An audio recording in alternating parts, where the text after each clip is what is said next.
Quick 25ಗೆ ಸ್ವಾಗತ. ನಾನು ಚೈತ್ರ ಅಂಚನ್. ಈ ಕ್ಷಣದ 25 ಸುದ್ದಿಗಳನ್ನು ಕ್ವಿಕ್ ಆಗಿ ನೋಡೋಣ.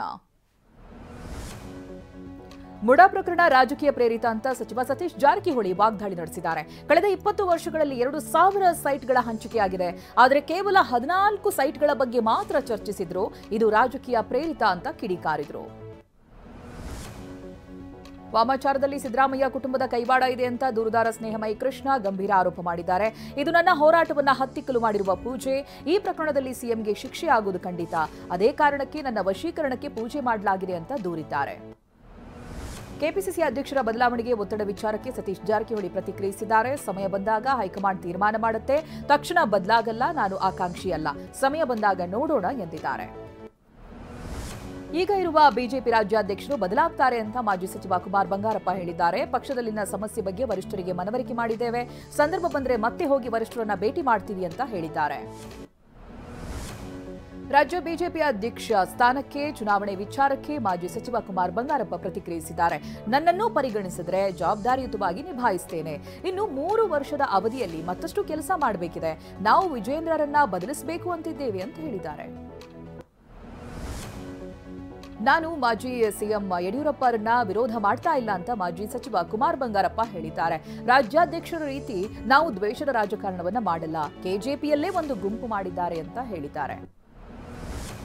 ಮುಸ್ಲಿಮರ ಬಗ್ಗೆ ಅವಹೇಳನಕಾರಿ ಹೇಳಿಕೆ ನೀಡಿರುವ ಆರೋಪದ ಅಡಿಯಲ್ಲಿ ಮಾಜಿ ಸಂಸದ ಪ್ರತಾಪ್ ಸಿಂಹ ವಿರುದ್ಧ ಎಫ್ಐಆರ್ ದಾಖಲಾಗಿದೆ. ಮೈಸೂರಿನ ಉದಯಗಿರಿ ಠಾಣೆಯಲ್ಲಿ ಸೈಯದ್ ಅಬ್ರಾರ್ ಎಂಬುವರು ದೂರನ್ನ ಕೊಟ್ಟಿದ್ದು, ಅವರ ದೂರನ್ನ ಆಧರಿಸಿ ಎಫ್ಐಆರ್ ದಾಖಲಿಸಲಾಗಿದೆ. ಬಳ್ಳಾರಿ ಪ್ರಿಂಟ್ ಇಂಡಿಯಾ ಸರ್ವಿಸ್ ಶಾಪ್ನಲ್ಲಿ ಅಗ್ನಿ ಅವಘಡ ಸಂಭವಿಸಿದೆ. ಕಾಳಮ್ಮದೇವಿ ರಥದ ಪಕ್ಕದಲ್ಲಿರುವ ಶಾಪ್ನಲ್ಲಿದ್ದ ವಸ್ತುಗಳು ಸುಟ್ಟು ಕರಕಲಾಗಿವೆ. 8 ಲಕ್ಷಕ್ಕೂ ಅಧಿಕ ಮೌಲ್ಯದ ವಸ್ತುಗಳು ನಾಶವಾಗಿದ್ದು, ಅಗ್ನಿಶಾಮಕ ಸಿಬ್ಬಂದಿ ಬೆಂಕಿ ನಂದಿಸಿದ್ದಾರೆ. ತುಮಕೂರಿನಲ್ಲಿ ಹೃದಯಾಘಾತದಿಂದ 10ನೇ ತರಗತಿ ವಿದ್ಯಾರ್ಥಿ ರಾಹುಲ್ ಸಾವನ್ನಪ್ಪಿದ್ದಾನೆ. ಚಿಕ್ಕನಾಯಕನಹಳ್ಳಿ ಶಾಲೆಯಲ್ಲಿ ಓದ್ತಾ ಇದ್ದಂತ ರಾಹುಲ್ಗೆ ನಿನ್ನೆ ರಾತ್ರಿ ಎದೆನೋವು ಕಾಣಿಸಿಕೊಂಡಿತ್ತು. ಶೀಘ್ರವೇ ಹುಳಿಯಾರಿನ ಆಸ್ಪತ್ರೆಗೆ ದಾಖಲಿಸಲಾಗಿತ್ತಾದರೂ ಚಿಕಿತ್ಸೆ ಫಲಿಸದೆ ಬಾಲಕ ಸಾವನ್ನಪ್ಪಿದ್ದಾನೆ.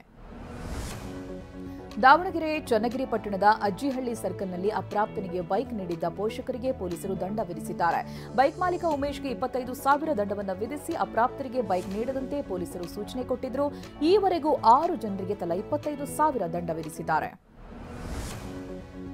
ಕರ್ನಾಟಕದಲ್ಲಿ ಅಕ್ರಮವಾಗಿ ನೆಲೆಸಿರುವಂತಹ ವಿದೇಶಿ ಪ್ರಜೆಗಳ ವಿರುದ್ಧ ಕ್ರಮ ಕೈಗೊಳ್ಳಬೇಕು ಅಂತ ಮಾಜಿ ಸಚಿವ ಕುಮಾರ್ ಬಂಗಾರಪ್ಪ ಆಗ್ರಹಿಸಿದ್ದಾರೆ. ಪಾಕಿಸ್ತಾನ, ನೇಪಾಳ ಸೇರಿದಂತೆ ವಿವಿಧ ದೇಶಗಳ 40 ಲಕ್ಷದಷ್ಟು ಅಕ್ರಮ ವಲಸಿಗರು ಕರ್ನಾಟಕದಲ್ಲಿದ್ದಾರೆ. ಇವರಿಂದ ರಾಜ್ಯ ದೇಶಕ್ಕೆ ಕುತ್ತು ಬರಬಹುದು ಅಂತ ಕಳವಳ ವ್ಯಕ್ತಪಡಿಸಿದ್ದಾರೆ.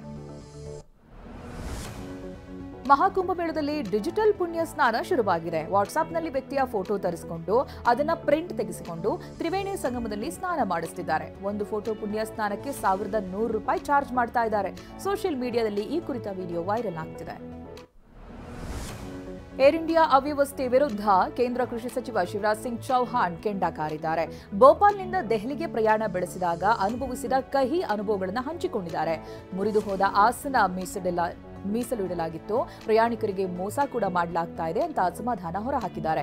ಇದಕ್ಕೆ ಪ್ರತಿಕ್ರಿಯಿಸಿರುವಂತಹ ಏರ್ ಇಂಡಿಯಾ ಕ್ಷಮೆ ಯಾಚಿಸಿದೆ. ಬಾಲಿವುಡ್ ನಟ ಸಲ್ಮಾನ್ ಖಾನ್ ಹಾಲಿವುಡ್ ಸಿನಿಮಾದಲ್ಲಿ ನಟಿಸ್ತಾ ಇದ್ದು, ಸೌದಿ ಅರೇಬಿಯಾದಲ್ಲಿ ಚಿತ್ರೀಕರಣ ಭರದಿಂದ ಸಾಗ್ತಾ ಇದೆ. ಈ ಚಿತ್ರದಲ್ಲಿ ಸಲ್ಮಾನ್ ಖಾನ್ ಆಟೋ ಡ್ರೈವರ್ ಪಾತ್ರದಲ್ಲಿ ಮಿಂಚುತ್ತಿದ್ದಾರೆ. ಆಟೋ ಚಾಲಕನ ಸಮವಸ್ತ್ರದಲ್ಲಿರೋ ಸಲ್ಮಾನ್ ಖಾನ್ ವಿಡಿಯೋ ವೈರಲ್ ಆಗ್ತಾ ಇದೆ. ಚಿತ್ರದಲ್ಲಿ ಸಂಜಯ್ ದತ್ ಕೂಡ ಅಭಿನಯಿಸುತ್ತಿದ್ದಾರೆ. 44 ವರ್ಷವಾದರೂ ಬಾಲಿವುಡ್ ನಟಿ ಕರೀನಾ ಕಪೂರ್ ವ್ಯಾಯಾಮ ಮಾಡೋದನ್ನ ಬಿಟ್ಟಿಲ್ಲ. ಫಿಟ್ನೆಸ್ ಬಗ್ಗೆ ಹೆಚ್ಚು ಕಾಳಜಿ ಹೊಂದಿರುವಂತಹ ನಟಿ ಪ್ರತಿದಿನ ವರ್ಕೌಟ್ ಮಾಡ್ತಾರೆ. ಈಗ ಮನೆಯಲ್ಲೇ ವರ್ಕೌಟ್ ಮಾಡ್ತಾ ಇರುವಂತಹ ವಿಡಿಯೋ ವೈರಲ್ ಆಗ್ತಾ ಇದೆ. ಈ ವಯಸ್ಸಿನಲ್ಲೂ ಸಖತ್ ಫಿಟ್ ಆಗಿದ್ದಾರೆ ಅಂತ ಫ್ಯಾನ್ಸ್ ಅಚ್ಚರಿ ವ್ಯಕ್ತಪಡಿಸುತ್ತಿದ್ದಾರೆ. ಚಾಂಪಿಯನ್ಸ್ ಟ್ರೋಫಿ ಟೂರ್ನಿಯ ಹೈ ವೋಲ್ಟೇಜ್ ಪಂದ್ಯಕ್ಕೆ ಕ್ಷಣಗಣನೆ ಆರಂಭವಾಗಿದೆ. ನಾಳೆ ಭಾರತ ಪಾಕಿಸ್ತಾನ ನಡುವೆ ಲೀಗ್ ಹಂತದ ಪಂದ್ಯ ನಡೆಯಲಿದ್ದು, ಮದಗಜಗಳ ಕಾಳಗಕ್ಕೆ ಇಡೀ ವಿಶ್ವವೇ ಕಾತುರದಿಂದ ಕಾಯ್ತಾ ಇದೆ. ಮೊದಲ ಪಂದ್ಯವನ್ನ ಗೆದ್ದು ಬೀಗ್ತಾ ಇರುವಂತಹ ಭಾರತ ಸಾಂಪ್ರದಾಯಿಕ ಎದುರಾಳಿಯನ್ನ ಎದುರಿಸೋದಕ್ಕೆ ಸಜ್ಜಾಗಿದೆ. ನಾಳೆ ಭಾರತ ವಿರುದ್ಧ ಪಂದ್ಯ ಪಾಕಿಸ್ತಾನ ಗೆಲ್ಲುವಂತ ಒತ್ತಡದಲ್ಲಿದೆ. ನ್ಯೂಜಿಲೆಂಡ್ ವಿರುದ್ಧದ ಮೊದಲ ಪಂದ್ಯದಲ್ಲಿ ಸೋತ ಪಾಕಿಸ್ತಾನಕ್ಕೆ ಟೂರ್ನಿಯಿಂದ ಹೊರಬೀಳುವಂತ ಭೀತಿ ಎದುರಾಗಿದೆ. ನಾಳೆ ಸೋಲುಂಡ್ರೆ ಪಾಕ್ ಬಹುತೇಕ ಟೂರ್ನಿಯಿಂದಲೇ ಹೊರಬೀಳಲಿದೆ.